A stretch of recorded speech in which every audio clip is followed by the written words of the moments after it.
You brought back a memory when you said and flowering nights, and I remember you doing a session on the name and what's in a name, and talking about Hwa Rang Do and how do you how can you explain the beauty of a flower through words or even through pictures? It's not possible. You've got to experience it. You've got to hold it. You've got to smell it. You've got to see it firsthand to really understand it. And that's exactly what Hwa Rang Do is.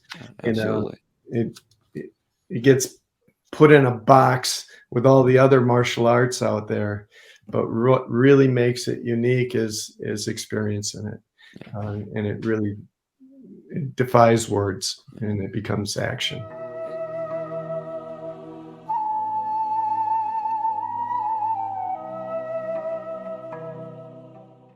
Okay, well, hello. Welcome to Live by the Sword podcast with Grandmaster Taejoon Lee, and I'm your host, Ferny Ceballos. Over the past few podcasts, we've had a master level series of interviews helping us delve into the rich 60-plus year history of Hwa Rang Do, early history of modern martial arts in the United States as well.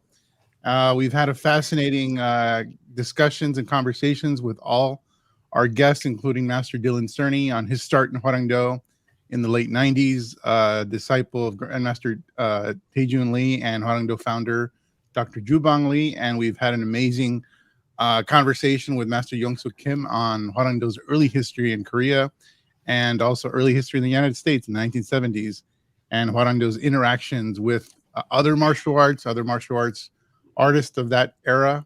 And today we have somebody with I guess a slightly less Korean sounding name, Master David Kijek, where I'm sure we're going to be diving into more stories and martial arts history, particularly on Hwa Rang Do's introduction to the Midwest. So Master Kijek, thank you so much for being on, sir. It's an honor. Thank you. Yes, thank you for joining us, Master Kijek. Yes, appreciate being asked. Thank you. And of course, I'm honored to reintroduce my main host, or our main host, Grandmaster Taejoon Lee, president of the World Hwa Rang Do Association and 8th Dan Black Sash in Hwa Rang Do. Hello, sir. How you doing? Hwa Rang. Sir.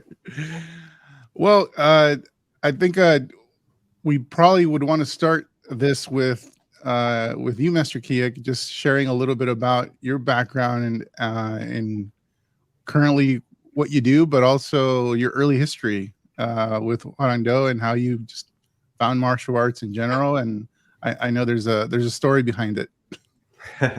There's always a story. My story starts in a little rural town in Mosinee, Wisconsin, which is in the center of the state, in the middle of nowhere. Very rural town, 2,000 people, and grew up in a family of 6. I was the youngest. And my dad worked in a paper mill, and that's where my life started. My mom stayed home with us. From there, life started, and my career in martial arts started. Quite frankly, before I get into that, I should say, where I'm at today. I live in Sun Prairie, Wisconsin, just outside of Madison, Wisconsin. Married for 30, I better get this right or I'm going to get yelled at. Married for 38 years this December. And, it's been a journey. My wife has been with me from 1979, and that's when I started my official martial art training back in the day. So she's been with me through that whole period of time. As far as martial arts goes, as long as I can remember, I had an interest in martial arts. I started by reading, not even reading the books, but looking at pictures in books that my father had in his workshop. And I would spend time where he was in his workshop, and I had to behave. So I sat and I looked at the books on his shelf, and there were a couple that were small, and I was able to actually hold them in my hands, and I wasn't able to read yet and could look at pictures. And I remember it, but not as clearly as my parents remember it, and they told me the story of what I used to do. And I would try. Before we get deep into that story, can you just can you also tell us what you're doing right now? So Oh, what's yes, sir. what's your profession right now? What do you? Yes, sir. I'm a president and CEO of an insurance corporation, insurance and finance, called WEA Member Benefits, and we serve educators and their families in insurance and financial services and retirement savings programs. And I've been with that organization since 1993, and I became the CEO in 2005. Yeah. So, Okay. And also, I just want to say that just an introduction to Master Kijek is a board member of our association. He is also the headmaster of the started Hwa Rang Do in the Midwest, and still leads and heads the Hwa Rang Do group there. And he's been doing that for was it 30 years? 43 years, sir. For 43 years. Okay. So with that, so go ahead with your Yes. story so people know who you are. Yes, sir. Yes, sir. So I actually have those books here, and I like to look at them occasionally because it brings back really fond memories. And it's amazing. My mother gave me these after my father passed away. I didn't know there were more books, but this was one of the books that I used to look at, and in it there were pictures. Right. There we go. Of techniques, and I would utilize those pictures to practice martial arts. And this was the other one, which was again a small little book, 36 knockout blows, and it would show how to do that and so forth. That's so, back in the day, yeah. Back in the day, and I needed a prop, so this was the push stick that I drew a cylinder on and had a trigger, and I put 006 on it because I couldn't be 007. So I was like, this was for pushing wood through a saw blade so you didn't cut your hand off, but it looked a lot like a gun to me. So that's right. Utilized. So anyway, that's where it started. And from there, I was a pretend martial artist with a lot of interest, loved anything martial arts and movies, and the movies back when I was a kid were I Spy was one of the series that I would watch just because they would use martial art technique in it. Anything Bruce Lee back in the day, and Green Hornet was a big deal for me. Even the Batman series, they tried to do martial arts. They were really bad at it, but it struck my interest. And so growing up in that small town, I didn't have an opportunity to train. There wasn't a school. And then when I was in high school, my older brother bumped into a gentleman that was teaching martial arts at a church, and he was going to move it to his basement. And I was 17 at the time, and I was really excited because he was going to do a demonstration in his backyard and invite people over and see if he could start a club in his basement. And so I went with a couple friends, and we watched a demonstration, and he said he would start a school if we were interested. So we did, and that's how I got started. It was August 1979 when I started that training, and he called the club the Korean American Hwa Rang Do Club, and he had a patch, the whole deal. And as far as I knew, I was studying Hwa Rang Do. And at that time, I didn't really care what I was studying because I had this thirst to train. So I just. So how old were you then? I was 17, sir. 17. Okay. Yeah. So I became the weird kid in high school at that point because nobody did martial arts in Mosinee, Wisconsin. That just didn't happen. So I started training. My buddies thought it was kind of weird, and I didn't care. My cousin and my brother also started around that time, and we had believe it was around 8 students in that basement. And the guy had martial arts skills, and he, you know, he was a nice guy, and it was pretty informal too. It was all first name basis, not a lot of, in hindsight, that should have been my first my first notice that it wasn't true Hwa Rang Do. But in the day, I didn't know, and we trained hard. We trained really hard, and we actually, there was a Taekwondo school about. So let me get this. This is not the blind guy. So the blind guy was the senior instructor with my Okay, teacher. so okay, and get to it. Get to it. I mean, we're skipping around, but I just want to just be clear. Yeah. So yes, there was a blind guy, a blind master, if you will. And so we trained hard, and it was very militaristic. A lot of, our sparring was very physical, and he didn't care if we were happy or not happy. He was very military minded. So that was the training on a cement floor in a basement.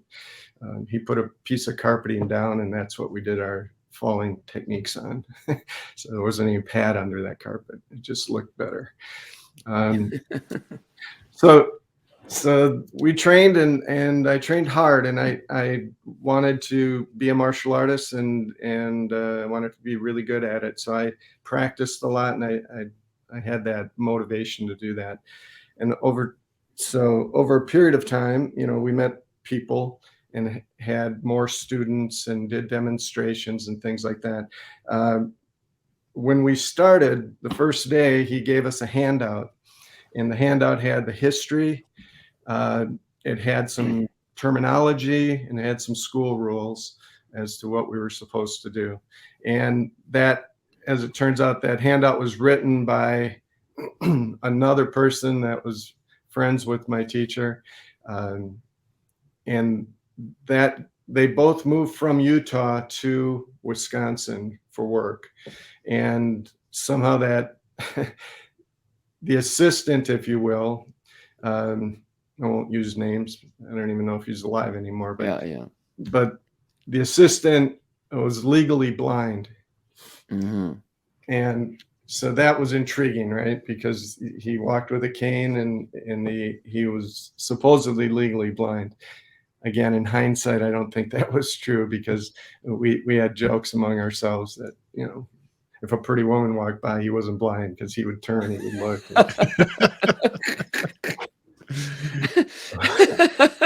Which was true. But anyway, we put on demonstrations. The blind guy would do the techniques, and it got a lot of exposure. That's clever. Yeah, very clever. Yeah. And so, well, that would be called a charlatan. Exactly. Yes, sir.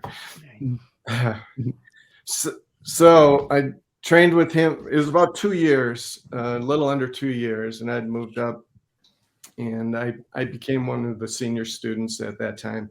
And then one day, he told us that he was going to move back to Utah. And when that happened, what are we going to do? And we could train with the blind master, but none of us by that time had confidence that we wanted to do that.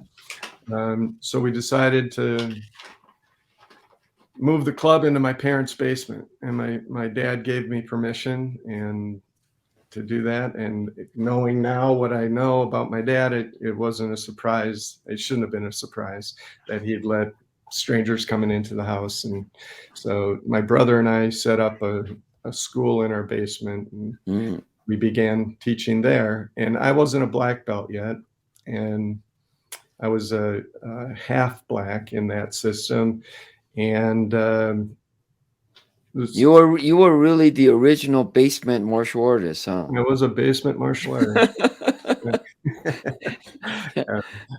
It's very homey. Well, it's a Midwest basement, right? In this West Coast, it'd be garage, because there are no basements. But basically, yes, sir. Garage martial artist. Yeah. Okay. So go ahead, continue. So I started teaching a handful of students, and it kind of grew from there. At that point, I had just entered into college, a junior college, and started recruiting friends that I'd bump into, and away we went.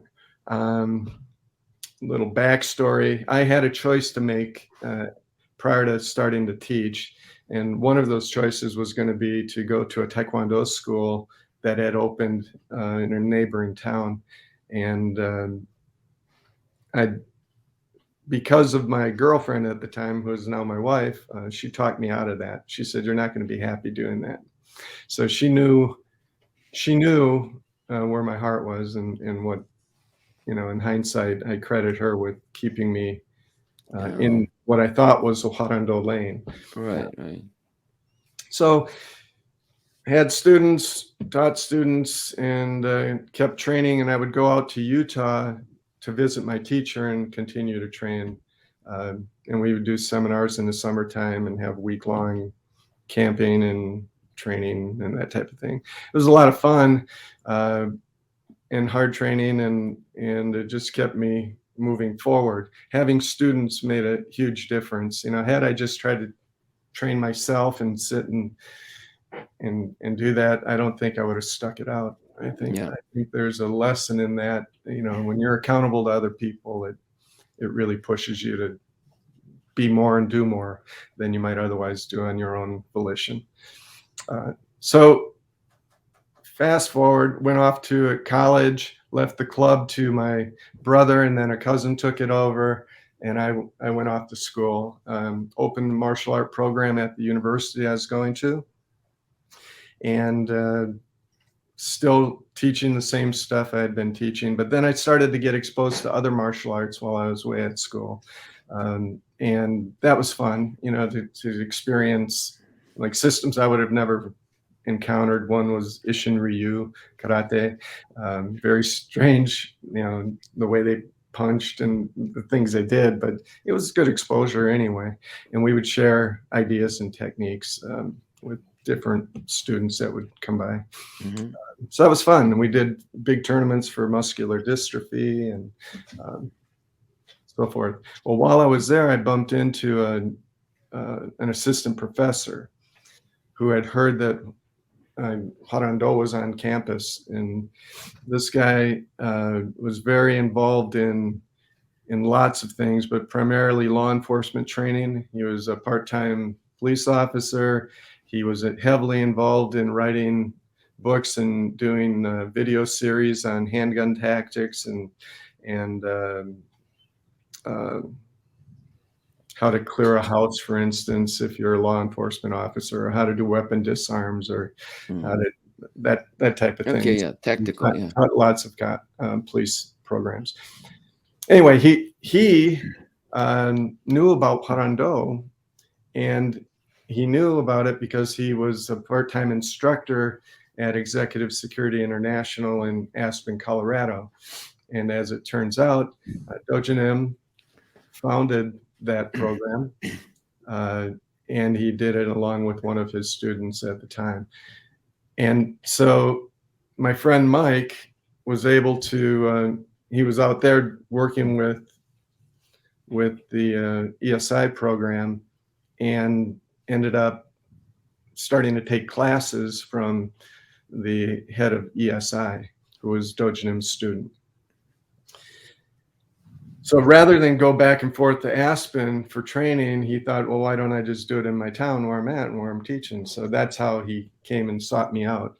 And I saw what he was learning, and I could see there were nuances that were different than what I had been learning. And I started having doubts while I was in college around the authenticity of what I was training in.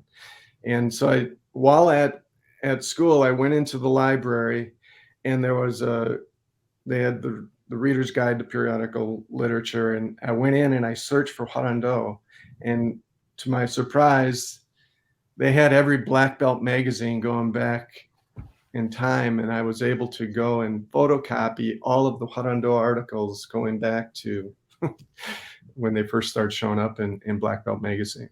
Yeah, yeah. And so That was like the early 70s, yeah.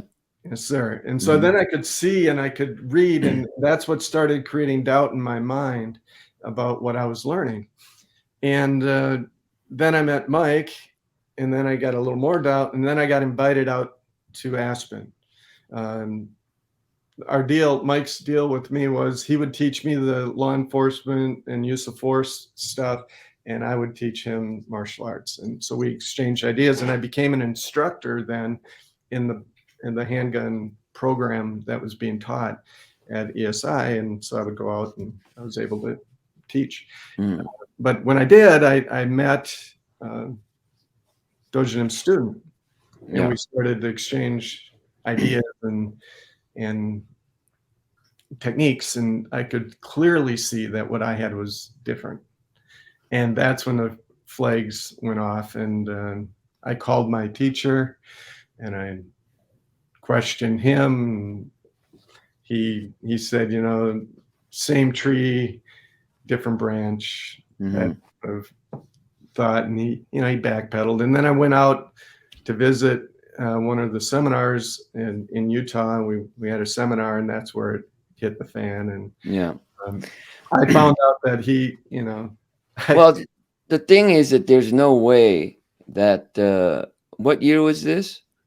So 1979 is when I started. Yeah, 79. So I mean, my uncle, right, Grandmaster Taejoon Lee, was here 72. 70.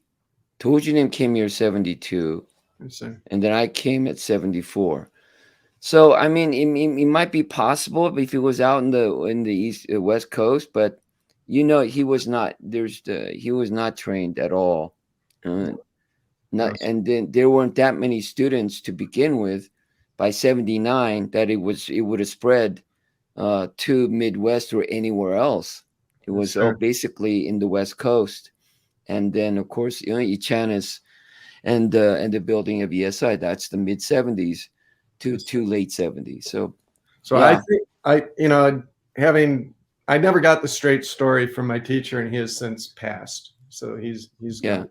Yeah. But he was a military guy. He was Marine reconnaissance in Vietnam. There's a very strong chance he bumped into Ichanis. Yeah, they would have been around the same time in the special forces area, so that he might have gotten wind of that. I think in looking at what I had learned and knowing what I know now, I would suspect that it was Taekwondo, Tang Soo Do, that type of training. Okay, so let's move on. I mean, we got pressed a little time here, so let's move forward now. So when is it then? Why then would you reach out to headquarters, or what? So how did that happen? Let's move to that part. Yes, sir. So I left my teacher. I continued to train under my name at that point. And it's the Dave Kijek's Martial Art Academy. And so then we ended up moving after college, graduated, moved back to Wisconsin, or I went to Minneapolis first, and then I transferred to Wisconsin, to Madison. And I started taking a Taekwondo class, had a free membership at Hawaii, so I decided I would take Taekwondo. And as I was doing that, I then got offered a Taekwondo club at one of the YMCAs, and I ended up going and opening this club at a YMCA, and then I decided I wanted my own place. So I found a dance studio where I could co-share the rent, and opened my first school, if you will, where it wasn't in a basement or in a YMCA type environment. I still ran it as under my name. It was 1985, 86 time period. And then for about 3 years, I did that. One day I was looking at I believe it was a black belt magazine, and there was a full page ad around the World Hwa Rang Do Association and being able to purchase a membership and join the association. And I'd been on my own, and I always thought I was in Hwa Rang Do until I found out my teacher lied. And now I had this chance. I had this chance to at least get closer to the source of what I knew to be the source. Actually, from the day I started training, my teacher had us buy volume 1 of Dojinim's book. So, so I always believed I was in Hwa Rang Do. And then, as it turned out, I joined. I paid the $30 or whatever it was at the time, and I sent in the application, and I got a passport, and I was in, and I was really excited about that. And then I found out I could buy equipment, and there was a duffel bag I wanted to get. It was very nice, and it had the Hwa Rang Do name on it, and I thought I want one of those. So I ordered it, and it was back ordered. And I kept calling, trying to find out when I could expect the bag. And I probably called 3 times. And the third time was the charm, because that's when I got to speak to you, sir. And I thought it was you. I wasn't sure if it was you. And then as we were talking, I found out it was you. And I couldn't have been more excited and scared out of my mind. Because here I was, a pirate of Hwa Rang Do. 10 years I'd been training in this goofy system. No, I remember that you said that you were teaching Hwa Rang Do. Yes, sir. Yeah, that you were teaching Hwa Rang Do. Yeah. Listen, if my memory serves me recently, these days it's not so good, but from what I recollect, you called headquarters and that you were teaching Hwa Rang Do, you were doing Hwa Rang Do. I'm like, what? I said, okay, and then I wanted to know more about it. And I don't know, did I say no? You weren't doing Hwa Rang Do, or I said, if you really want to do Hwa Rang Do, why don't you invite us out there and we'll do a seminar or something? Was that what happened?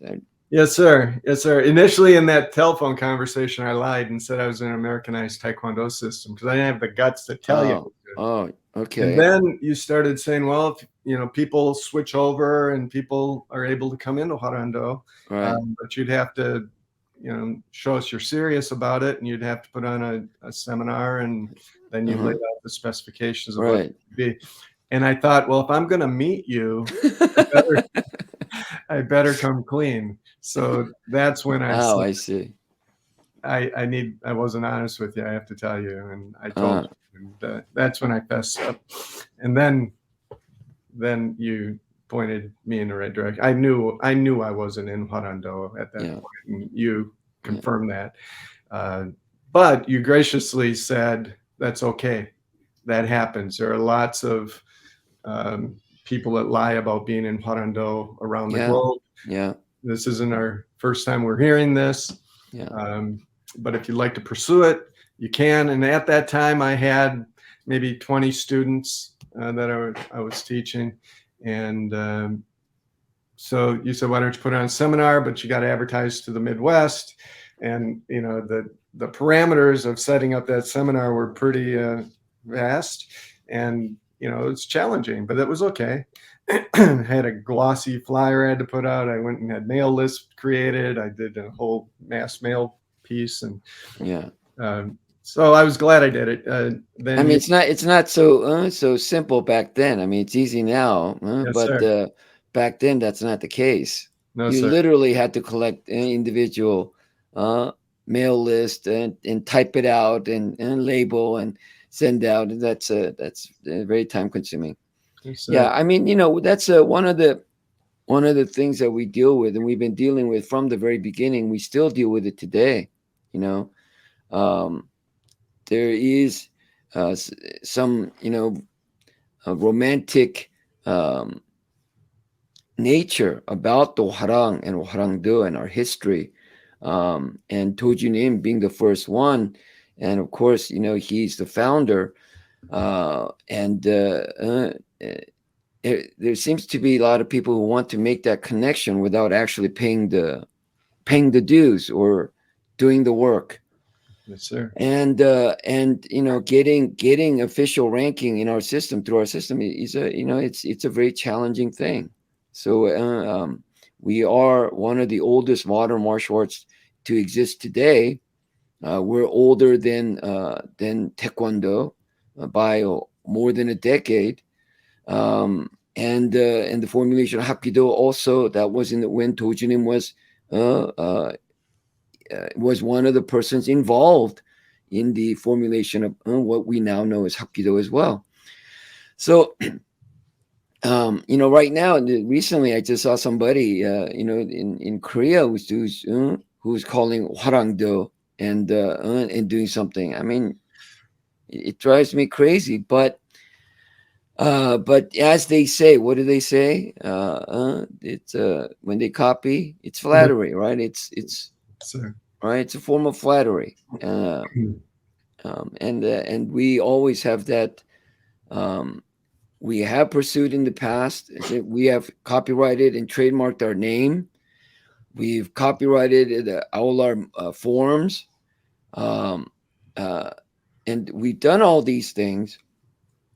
And we were pursuing those kinds of people who are unlawfully using our name in the in the 80s and 90s. I was heavily involved in doing all that, and now I think for me, we're at a point where Hwa Rang Do is so very unique in all the vast the dynamic applications, including all the weapon fighting and grappling and stand-up fighting that we do right now, that it's so diverse that we have really our look and feel is not easy to duplicate.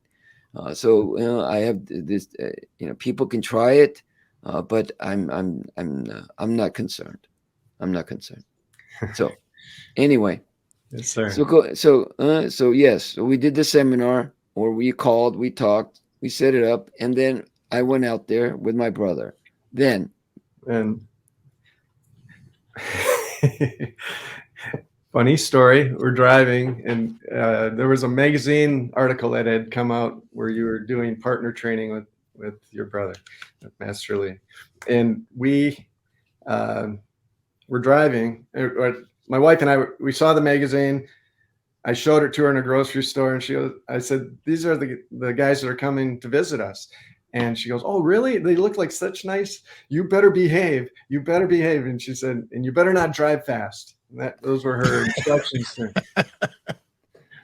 So we're driving from the airport, and I'm just driving very slow, like I have, eggs in the car or something. It's very slow. And we were late for a reservation or something, and I remember asking permission if I could drive a little faster. And I remember Cookson said, "Please do." It wasn't quite LA traffic, right? And I was driving very slow, but I always chuckle about that I was like very cautious. So yeah. we had the I know what your wife said. Oh, those look like very nice boys. That's what she said. That's exactly what she said. And she was absolutely right. She was absolutely right. So then we flipped the club. So at the end of the seminar, so what was your impression in the seminar? So we're out there, but that's the first time you've seen Hwa Rang Do. So what was your, you got to talk about that. What was your impression from all the things you've done before? What's the impression, and then what was your reflection? What did you decide after? I mean, how did it affect you?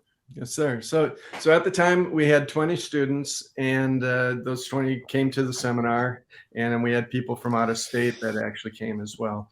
And this being my first introduction and actually seeing Hwa Rang Do live, it was unbelievable. I had been training for 10 years and training hard, and I felt like an absolute novice beginner.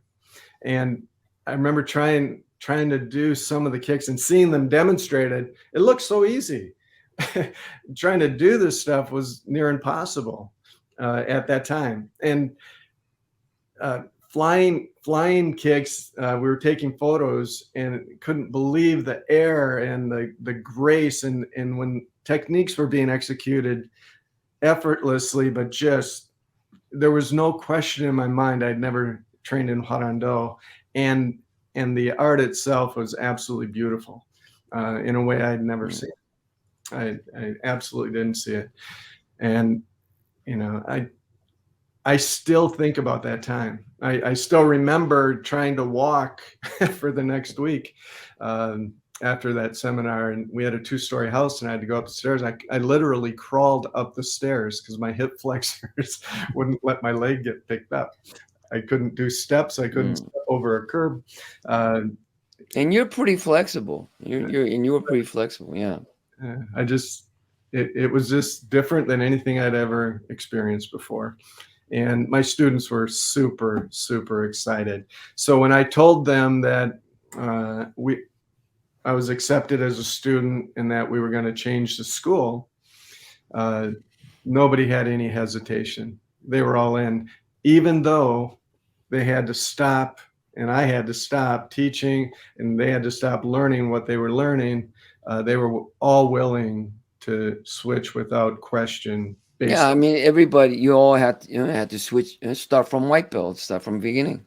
Yes, sir. Yeah, so whatever rank they held, they had to start all over from the beginning. Yes, That's sir. a hard thing to do for most people, but that's one that is a vital requirement, essential. You don't do that, then you can't change over. Yes, sir.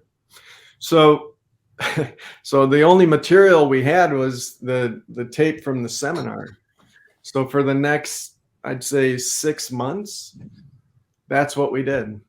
We just kept reviewing the tape from the seminar. And honestly, I didn't even know how to line students up. I didn't know the protocol for the class. So we did the best we could. We did change our bow. And then a student, a prospect came checking out the school, and it turned out that he had studied in Arizona. He had studied Hwa Rang Do in Phoenix. And so I lit up. He was a green sash at the time. And I lit up because he knew how a class needed to be structured, and he could provide some of that background to help transition. And so that was useful. And he helped me kind of get things the way they were supposed to be. And then in the meantime, I was in communications with headquarters and set up a trip to go out in the spring to begin training. Yeah. So you haven't yet met Taejoon Lee though yet, right? I had not. So let's go ahead and discuss that. So the first time that you met Taejoon Lee and your impressions then, and Yes, sir. So it was April of, I don't even remember the year now. It might have been like 91, I believe, is the first time. Or 90 or 91, I forget too. But I'd set up the time. I was going out for about 10 days to stay at headquarters and start getting immersed in training, and had no idea what to expect. I flew out, and there was a person holding a sign at the bottom of the escalator by the luggage that said Hwa Rang Do. I knew what that was. I went to that person. They picked me up and they took me to headquarters. And on the way, he was explaining to me, I was asking questions like, what am I supposed to do? How do I deal with that thing? And he said, just bow to everybody. That's what he said. Just bow to everybody. Got there, started bowing, but ended up going in upstairs into a room, and there were just a bunch of people in there. And it turns out there were some masters, cooks in them. You were there. And there were some black belts or black sashes that were there as well. And so went up there and we're talking and everything and just getting to know each other. And all of a sudden, everybody shot up onto their feet. And I'm like, what is going on? And it just all came up, and it was like, holy smokes. I turned around and there's Taejoon Lee. And this is a guy I have idolized for 10 plus years. Knew a great deal about his world and his background from what I had read. And now he's standing 10 feet away from me. And the whole room, the energy in that room when he walked through that door was just amazing. That's another one of those life moments that'll forever be in my head. And everybody came to attention, bowed. And I know Dojonim knew I was nervous and put out, because he just came right over and gave me a huge hug, and just I just got goosebumps thinking about it. It was an amazing experience. And so he invited me into his office, and I went into his office, and seeing all the memorabilia and the whole history right there. This is Dojonim. And he was just so nice and so understanding, and just so kind. And he had a push pin, and he had a map, and on the map there were push pins wherever there was Hwa Rang Do. And he took the push pin, and he said, "Where in Wisconsin?" And he pointed, put that in. It's a David Kijek, Hwa Rang Do. Okay. Like, oh man, that just felt really cool. That began your journey. Yeah. That was it right there. And I've never ever looked back. The familyship, the camaraderie, the love of people in Hwa Rang Do that emulates from Dojonim and Cooksonim and the whole family, and all the brothers and sisters. It's unbelievable, and it's truly a family of warriors and warrior minds and spirits. And so, it took a long time for me to get there. Once I got there, I knew I was in the right place. Okay. All right. So so share with us then some, your memorable experiences. I mean, it's been, you said, over 40 years, 43 years. That's a long time. So, give us some highs and lows, your interesting lessons learned. Sure. Some, maybe funny stories. I don't know, share with us. Yes, sir. That's a long journey. Long journey. That week in particular was super long, because we'd stay up late, and we would get up early. And during that week, I didn't have anything. So students were teaching me things on the mat, and then whatever instructor was there was teaching me stuff on the mat. But what was exceptionally fun for me was spending time with you, sir. At that time, you had numerous college clubs, and it was the spring, and you were running what was affectionately known as Hell Week, I believe, where students had basic training or boot camp for the college clubs. And so I got to go with you club to club to club, and work out and train and see and experience. And that was a memory, seeing what those students had to go through. It was pretty impressive. That's pretty. Those are pretty. It was crazy. Yeah, I pushed them pretty hard. Yeah, that's an understatement. So but it set a really good tone for me, because remember I said, in my old system, it was very casual and first name basis, and your buddies. It wasn't like the hierarchical or autocratic kind of disciplined way we do it. And seeing those students go through that week, I realized this is no joke. Take it serious. And it left an impression. But I'd taken notes for that whole week, and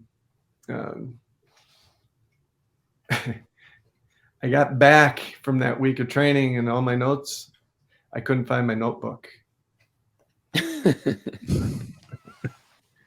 And I have never found my notebook, and it had all of my notes from that whole week of training. So that was a problem. But just another challenge, right? Do you have one specific memory that pops out of your mind? Yeah, I have a funny story, and then a specific memory as well. From that time. From that time. Mm-hmm. I was also traveling with you when you'd go do private lessons, and you were at a home, and there was a little boy, that I had a tank top on. We wore tank tops back then, and I had hairy chest, really, really hairy chest. And you introduced me to the family, and the little guy called me furry guy. I always remember that. I had a furry chest, furry guy. Yeah. So anyway, that was a funny story. But thing that impressed me during that trip in particular, doing the yellow sash joint manipulate Hoshin Wansul with you at that time, how effortlessly you fired those techniques, and that left another impression on me, and how effective Hwa Rang Do is. And it looks easy, but it is impossible to learn Hwa Rang Do out of a book, because there are just too many slight nuances that you'll never capture in a book. You might see it, even video. I mean, it's video. you can't. It's terribly difficult. Yeah. And then Taejoon Lee did Wansu 14 on me and tossed me, and I flew through the. I swear I flew 20 feet. I don't know if I did or not, but I'll never forget that either. That's it's like a fireman's carry. Yeah. And he launched me, and I'd never been thrown like that ever. I didn't expect it, and I didn't know what was going, but I flew, and that was pretty cool too. So those were. Well, at least you were landing on a mat instead of concrete, you know. That's right, absolutely. And I didn't really know how to fall that well, although at the seminar that was one of the lessons, was falling properly. So we did practice that quite a bit, but there's nothing like the real thing when Taejoon Lee throws you to see if you got it down or not. So went back, I would study the material, and then I would go back out to California, get more material, and I only could teach students what I had learned. So we had very limited material for a long time, until, finally I was able to get through the belt material, and went out for a test, and it was 92, spring of 92. I came out, and actually that was my first belt test in Hwa Rang Do. So I didn't know what to expect again, because I didn't conduct tests, and I didn't experience color sash testing. So to have your first test be your black sash test was a little intimidating all by itself. Yeah. Yeah. And so there were a lot of people there. The room was packed with black sashes and masters, and very intimidating. And then the candidates, and away we went. And I know all the tests are videotaped, but I never want to see that tape, because I can only imagine how bad it looked. But what I learned was, there's more than the physical to Hwa Rang Do. It's body, mind, and spirit, and the heart of the person is extremely important. The mind and the body are very important too, but the heart, the spirit of an individual, I think, really gets evaluated during testing, and that I think plays a large part into people's ability to attain advanced rank. So I got my black sash. I was on cloud 9. I was, finally completed that stage of the journey, and I was super, super motivated to make a difference in the Midwest and bring Hwa Rang Do in its full glory to the Midwest. And so the school started to grow, and we were in a dance studio, and we outgrew that facility relatively quickly after I had gotten my black sash. And so we moved to another facility, and it was all ours. We didn't share it with anyone, and from there is where we really started to build out Hwa Rang Do in the Midwest. I had students who had been with me from the YMCA to the dance studio through the transition, and they were now getting kind of intermediate ranks in Hwa Rang Do, and they had a lot of fire in their belly too, and they helped me push forward and start building the branch. So, you know, a lot of stuff happened during that period of time where, you know, students were getting to interact with Cooksonim and with Dojonim, and being able to train with them was, you know, just fantastic. There was a vibe in the community. We started having a reputation that we were the place to train. I had old Taekwondo masters calling me to talk. I was like, what's going on? It just was a really fun, energized time period for martial arts in Madison, Wisconsin. But more importantly, Hwa Rang Do took its place here in the Midwest. And I started getting students coming from Chicago and Milwaukee, from all over Wisconsin, just to train privately. And it just started growing. And then one of my students went off to college, and it was at a state school called UW Eau Claire, and he was a brown sash at the time. And I asked him, I remembered the college club kind of model from when I first went out to California, and I said, you know, you don't have to quit. Why don't you start teaching a club there? And he pursued that, and he started the UW Eau Claire club. Yeah.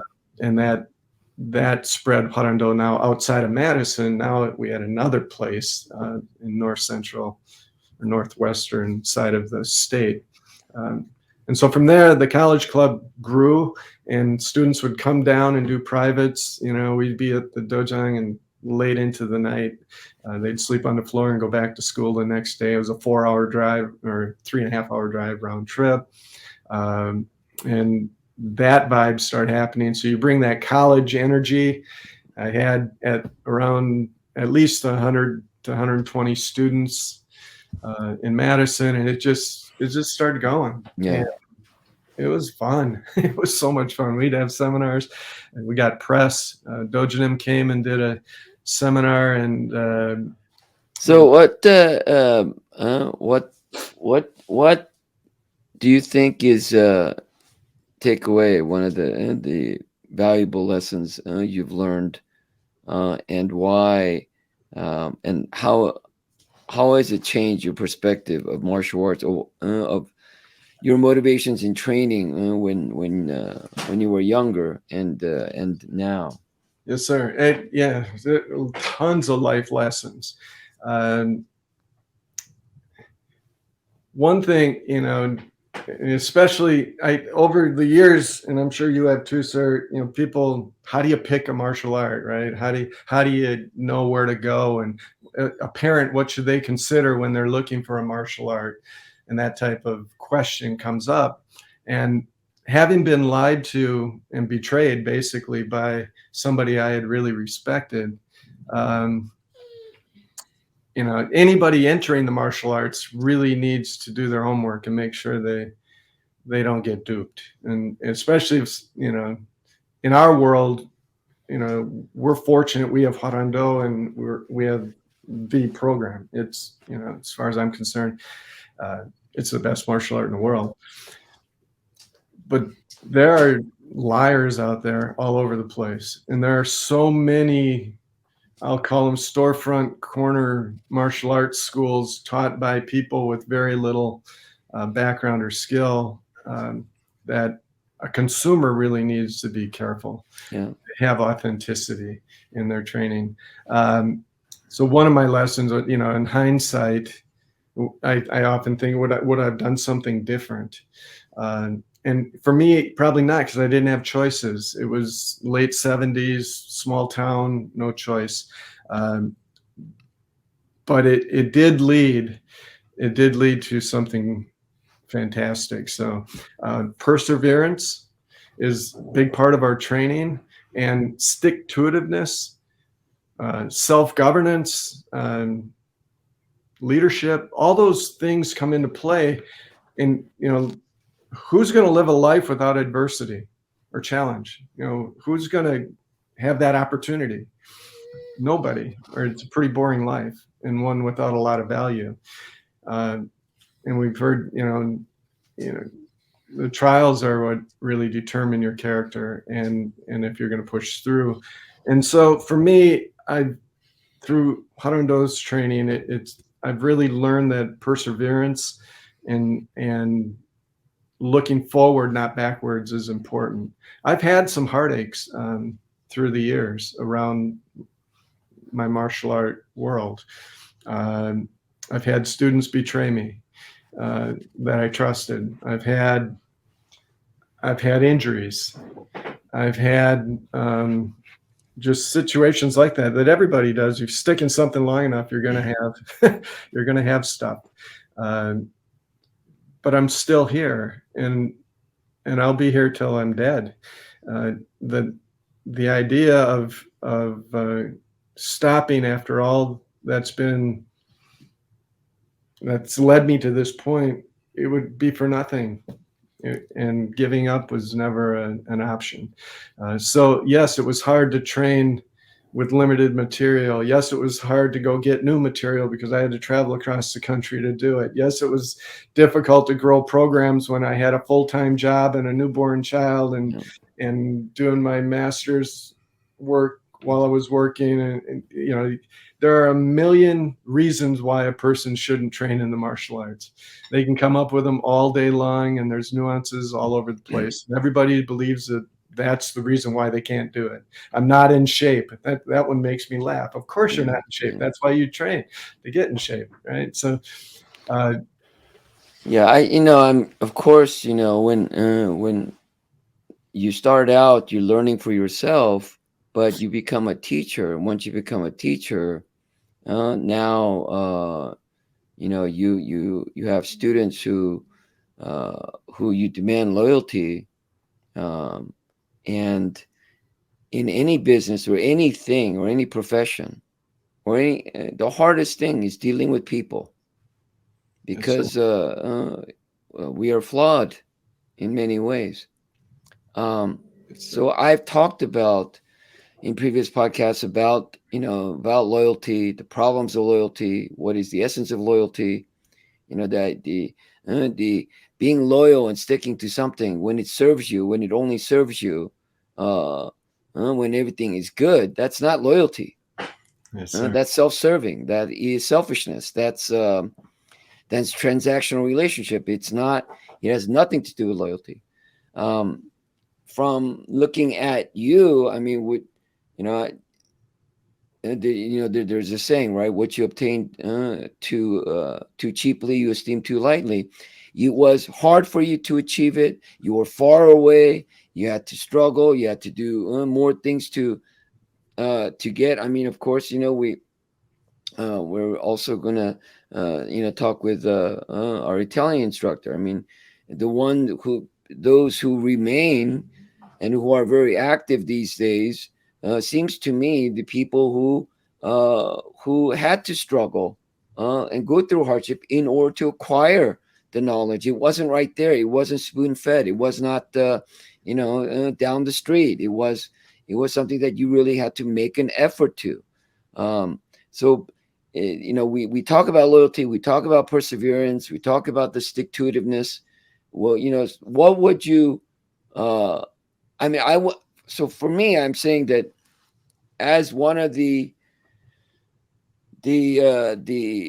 criteria or reasons for people who do stick around, who do persevere, it is because they struggled. It was much harder for them to acquire Hwa Rang Do.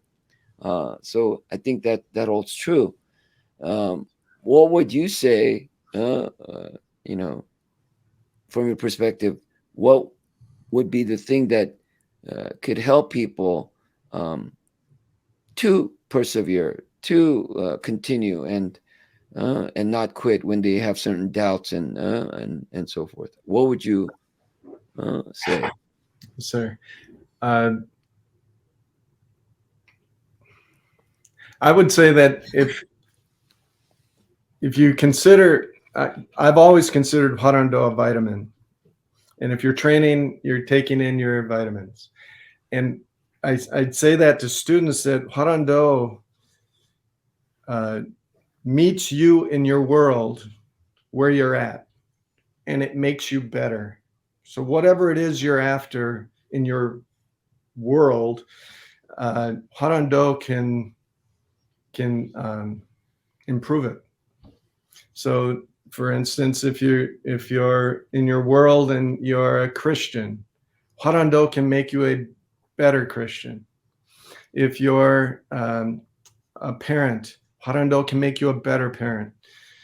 If you're an athlete, Hwa Rang Do can make you a better athlete.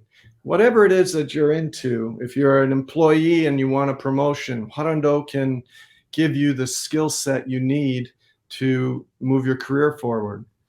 It certainly did in my world. I started like everybody else on the bottom and worked lots of jobs, but it was through the lessons I learned through my training that it allowed me to persevere and push forward. And what are some of those lessons? One is you don't look back, you look forward.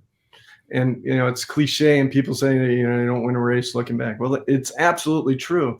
And what really means to me is junk happens behind. You go through life and stuff happens. You can't dwell there. You've got to be looking there. And, you have setbacks in careers. You have setbacks in relationships. You have setbacks. But you can't let that define you. It can inform you, but it shouldn't define you. What defines you is your actions now and into the future.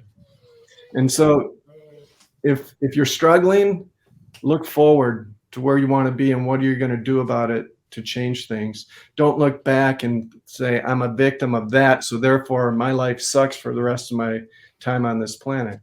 That can't be the case. And whether it's an employer, say, you got a crappy job, you want a different one, then get a different job. Go for it. Don't sit there and say, oh, that guy was so mean to me, I'll never have a career. That doesn't work. So my advice is look forward, push forward, know what you want. If you don't know what you want, move in a direction towards what you think you might want and just keep moving. If you stand still, you're going to die. If you look back, you're going to die. Look forward and you're going to live. And I think that's a warrior mentality, retreating. Absolutely. So that's what I would say, sir. On another period technical question, because I've been saying this, but since you were around, I need some. I like for you to support me in validating this claim. All the acrobatic trick aerial kicking that you see today, was it around? Oh no. So what was it around? And if anybody who were in that time, sure, because at that time it was NASCA, North American Sport Karate Association, they had the big tournaments, their national tournaments, thousands of competitors. There was the largest in the United States, in the world, actually, at that time. Yes, sir. And that was really the hub of all the martial arts and whatever progression that was taking place. It was taking place there. Yes, sir. And in that, I know because I trained my brother and I put him into the competition at early age. And he was competing in those NASCA AAA tournaments.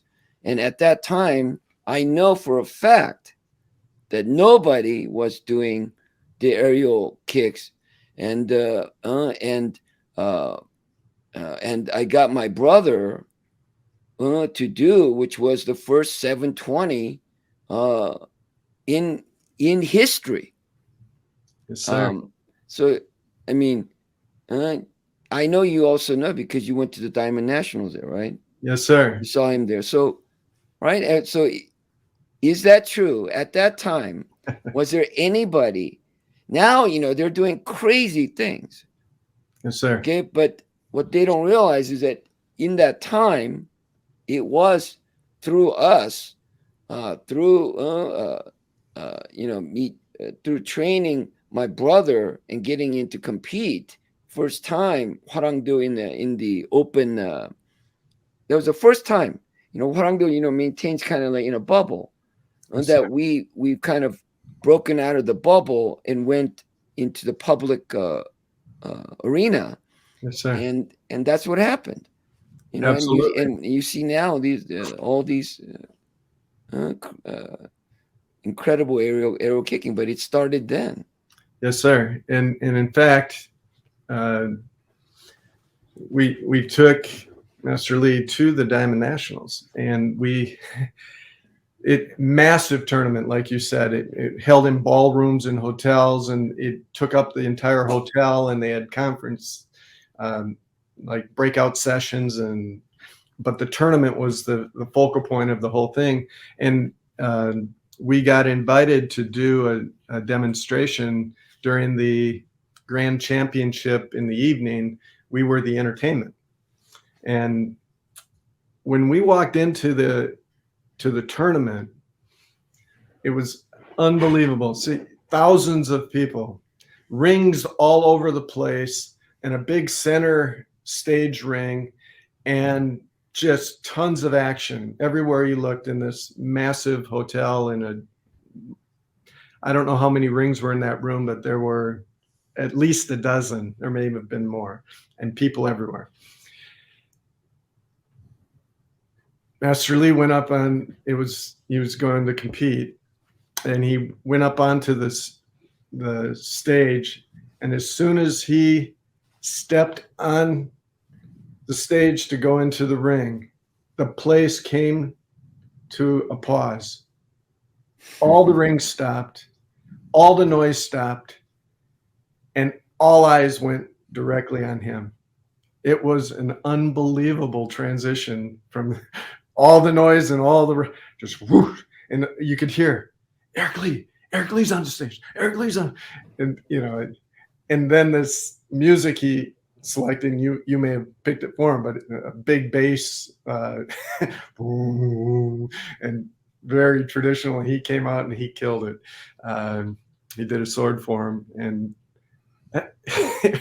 it was so cool. So that and the stuff he was doing afterwards, the champions in sparring, or forms competition at the time, weaponry and empty hand forms,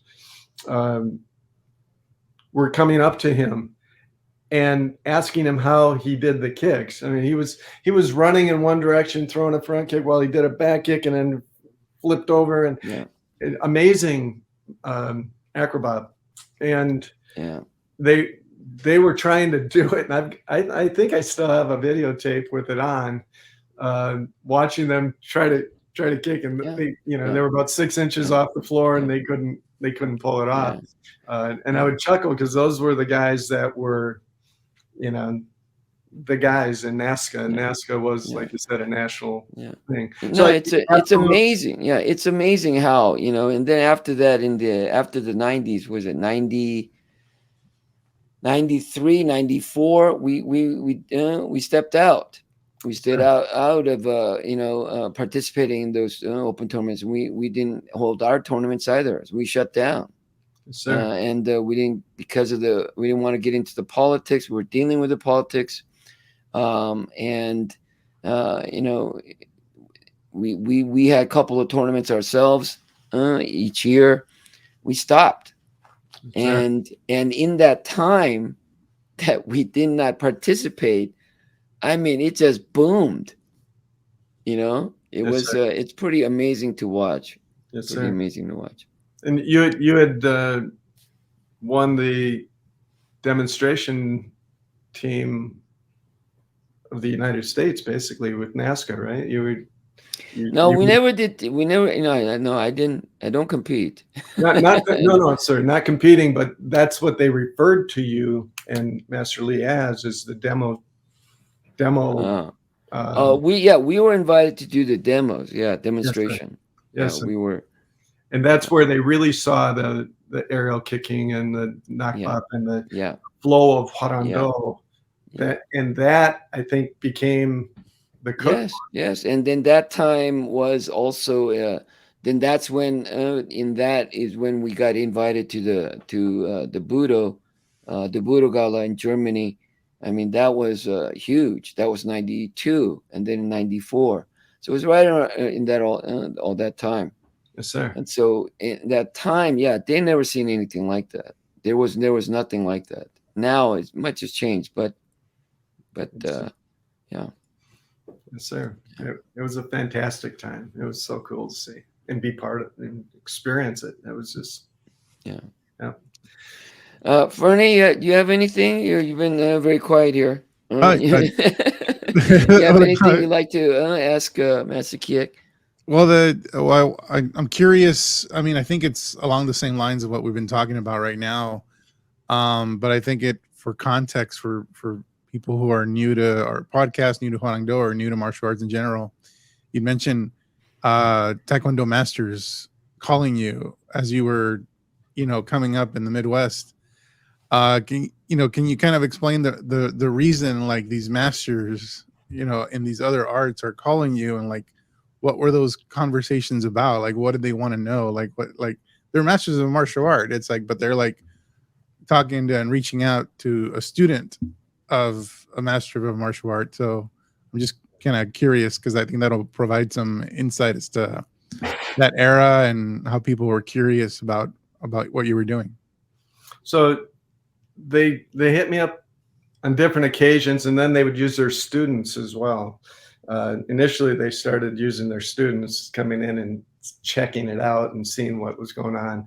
I know there were two Taekwondo masters in Madison that were arch rivals. Both came from Korea, immigrated, and both were Taekwondo masters. One was more Chungdukwan Taekwondo, an older system, and the other one was more Mudokwan. So they had two factions. And the Chungdukwan master was also a doctor of Oriental medicine, so he had more authenticity. The other master was a anesthesiologist, so an MD. So it was interesting. They were both docs. They were both first generation United States, and both had strong reputations as well. So now you have a white kid in the Midwest claiming to be Hwa Rang Do. Right. So that's the backdrop. And when they sent their students, the students would go back and report that, they think it is Hwa Rang Do type of thing. And the Chungdukwan master in his brochure claimed that Chungdukwan is the descendant art from Hwa Rang Do. And he talked about Hwa Rang Do in his pamphlet. And I would tell his students that maybe in lineage, but not in martial art technique. But sure, they were Hwa Rang were first, and then Chungdukwan maybe came after, but it wasn't from that. And I said, the origins of Taekwondo look more like karate and from Japan than from Hwa Rang Do. Well, that's what triggered that phone call, because that master got upset with me. So, so that was that call. And, over time, we developed a relationship that he actually referred students to me when they wanted to do joint manipulation and things like that they would send him. And then the other guy wanted to hire me to do demonstrations for his tournament. And that's where that came from. But then he had some senior students, and he was becoming a judge for the Olympics. And so he was spending a lot of time doing that and couldn't really train his students. So he would send his senior students then to train with me. And I thought that was a big compliment. And they would tell me that, so that's how those calls came to be. And then there were other not so prestigious Taekwondo masters that would invite us to their tournaments to do competition, but also then to put on exhibitions as well. So that's how that worked out. And again, it's because I didn't get in the mud. I didn't say we're best, you're not, this, that. I tried to do it kind of a diplomatic way, but not give ground. I knew what I had. I had seen what they did, because when I moved to Madison, I visited every martial arts school. I grabbed all the material. I pretended I was coming in to be a student, and I wanted to see it from the inside, and talk to people in the lobbies. And I wasn't shy about going to visit schools, and it worked out really well, because the students did all the selling for us. Their behavior, their abilities, their skills spoke for themselves, and that's the best way to gain reputation. Okay. Mm.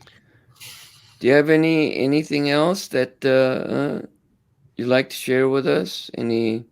Should we talk about the foundation or the nonprofit? You can talk with it. Yes. What would you like to talk about? I think And it's fresh on your mind because you've been just working on the bylaws. So yes, sir. Yeah. Well, even so, I brag about the fact that the World Hwa Rang Do Association converted from a for-profit organization to a nonprofit to serve humanity. That's unprecedented as far as I know, too. And it's just another way that Hwa Rang Do is leading in the martial art community. And, to have the opportunity, and, it's still in its infancy, but what it could be and will be is phenomenal. That using the power of martial arts to improve humanity and leave it in a better place than we found it, I think is a very worthy mission by the association, and a selfless mission by the association to step away from a commercial kind of model to a nonprofit philanthropic model. And the works that have been done already, I think, are phenomenal around the globe. And everything from free self-defense classes to grants for students to working in third world countries and helping disadvantaged youth find their warrior spirit and hone it and move it forward so that they have success in their life, I think is very inspirational. Yeah, I mean, one of the big problems, as we discuss about that, is when you think of martial arts, it's the stigma of martial arts is hard to get over. So when we say we're a martial arts group, but we're a humanitarian group, you can't connect the two. Yes, sir. And so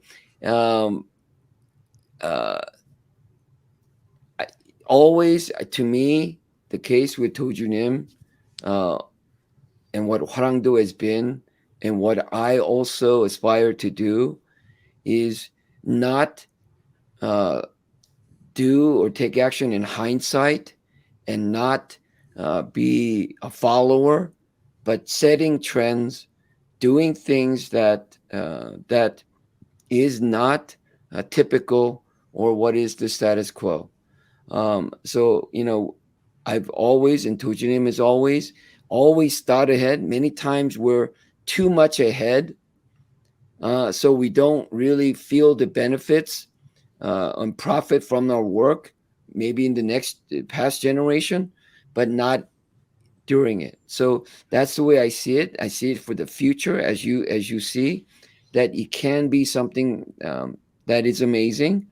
And the power of Hwa Rang Do is not in just the physical techniques, the physicality, but it is ability. It is this transformative power that Hwa Rang Do has through its unique application of holistic learning to cultivate an individual completely, mentally, physically, emotionally, spiritually, which is a foundational thought from the very beginning, thousands of years ago, but which is not done today.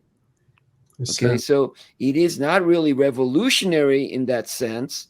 We're trying to uphold what has been from its conception, what it is its goals are. And so when we say martial art or Hwa Rang Do, and so had the name, right? Flowering Knights. It has nothing to do with way of kicking, way of punching. And uh, in time, we stick to it. In time, people will understand how the power, the true power of Hwa Rang Do, the blossoming, the flowering that it could have on an individual. So anyway, that's the goal. Right now we're struggling, but I'm sure we'll get there. Absolutely, sir. You brought back a memory when you said and flowering nights, and I remember you doing a session on the name and what's in a name, and talking about Hwa Rang Do, and how do you how can you explain the beauty of a flower through words or even through pictures? It's not possible. You've got to experience it. You've got to hold it. You've got to smell it. You've got to see it firsthand to really understand it. And that's exactly what Hwa Rang Do is. Absolutely. It gets put in a box with all the other martial arts out there, but what really makes it unique is experiencing it. And it defies words, and it becomes action. And Well, also, I want to be able to say to you, I've known you a long time. I didn't know it was 43. I'm not counting. I stopped counting. Just getting older. Yes, sir. I know it was a long time. Yes, sir. Of course, I remember those days when you're talking about like it was yesterday. Coming over, staying at your house, Yes, sir. your wife, and your boy, and all of that. Yes, sir.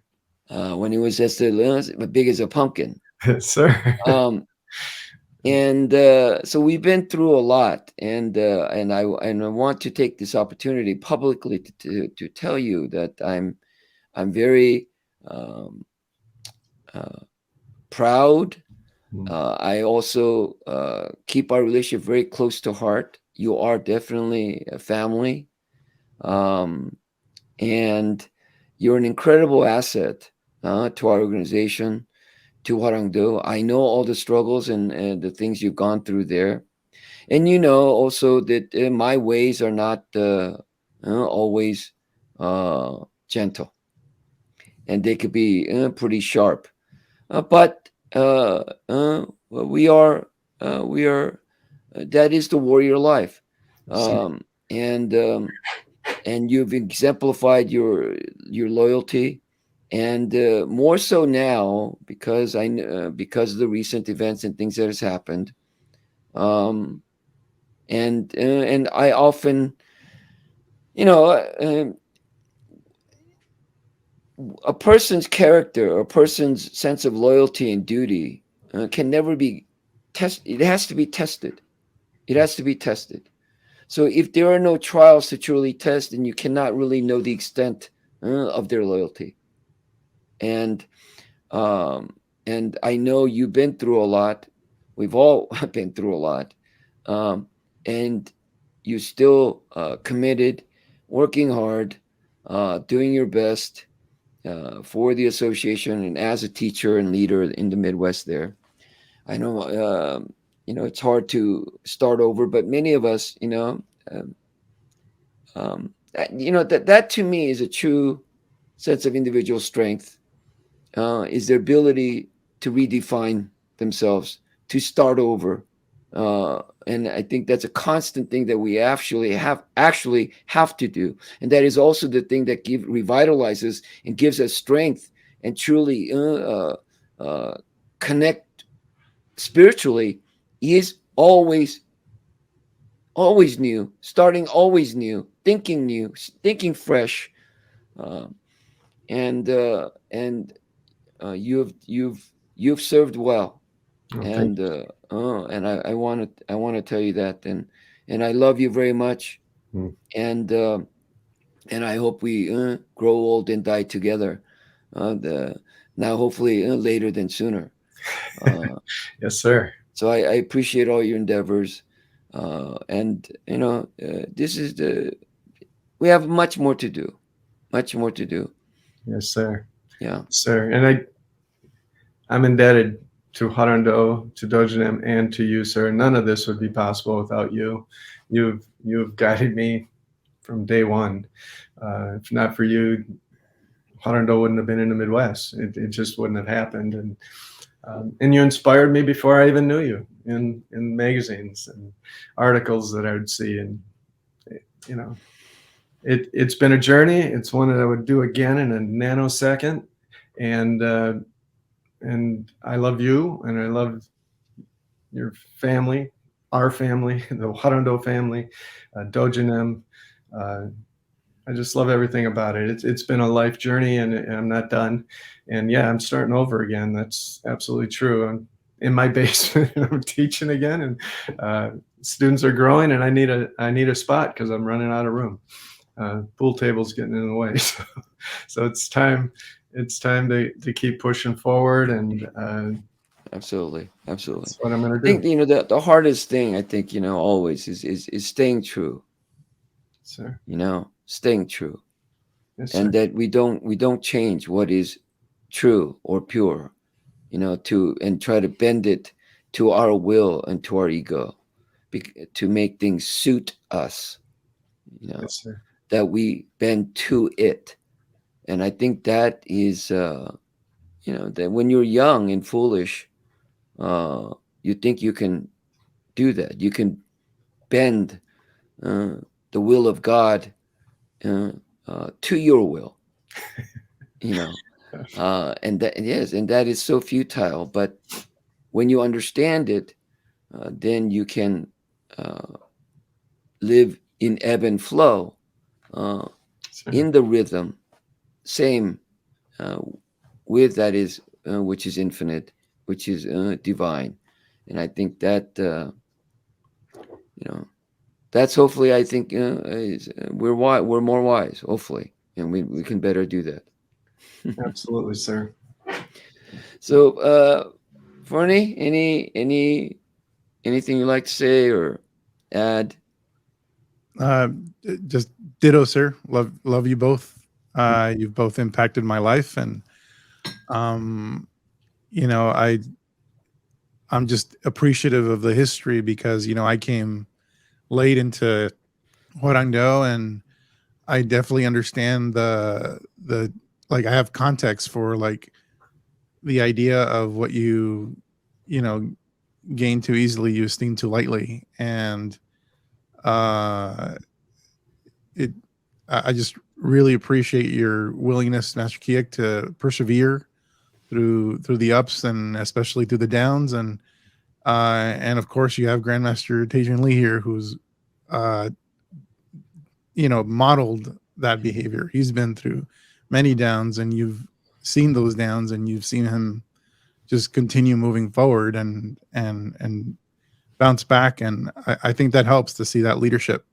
So you don't feel alone because you've seen your predecessors go through the same thing, and it, it it's inspiring, it's motivating, but it also just gives you context that you're not alone even during the most difficult time. So I've seen a little bit of it, not the entire history, and it's just been an honor to sit through this interview series, just to understand that Hwa Rang Do timeline and the important figures in Hwa Rang Do. And Master Kijek, you're certainly one of them. Thank you, Ferny. Appreciate that. Yeah, and what's important, I mean, I think you're a testament to seeking. You have to seek. So your desire to constantly seek and not be satisfied.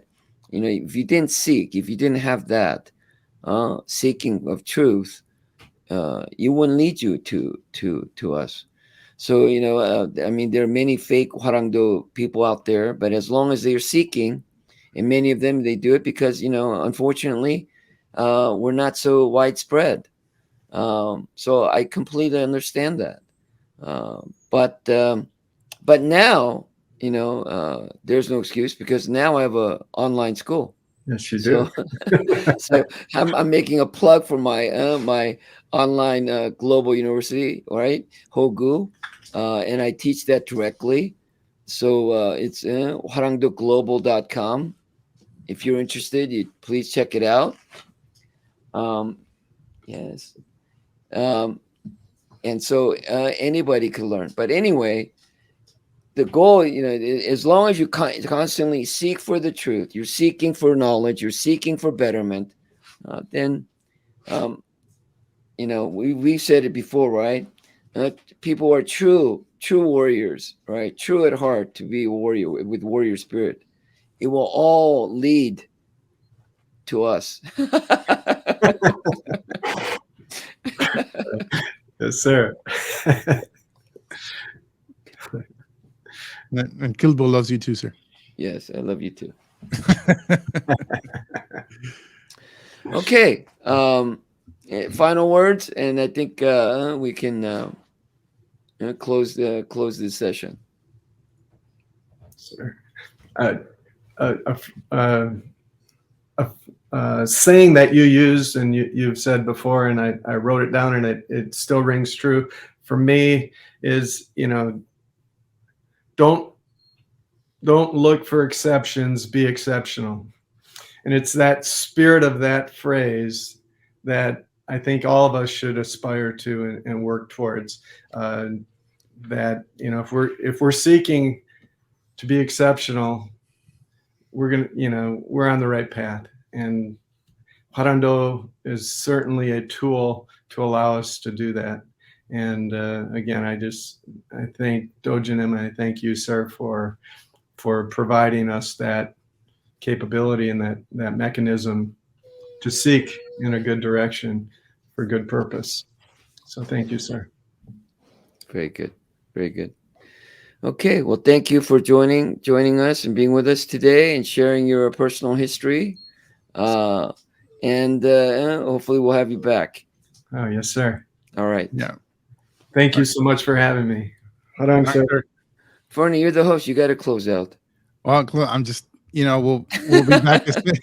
We'll be back with our next podcast as soon as we can. Hopefully, more interviews. I know we'll be after we're done here, Master Kijek. I'm sure you'll be like, "Oh man, I should have said this." So there's new stories pop in your head, and please write them down and in a notebook, and don't lose the notebook.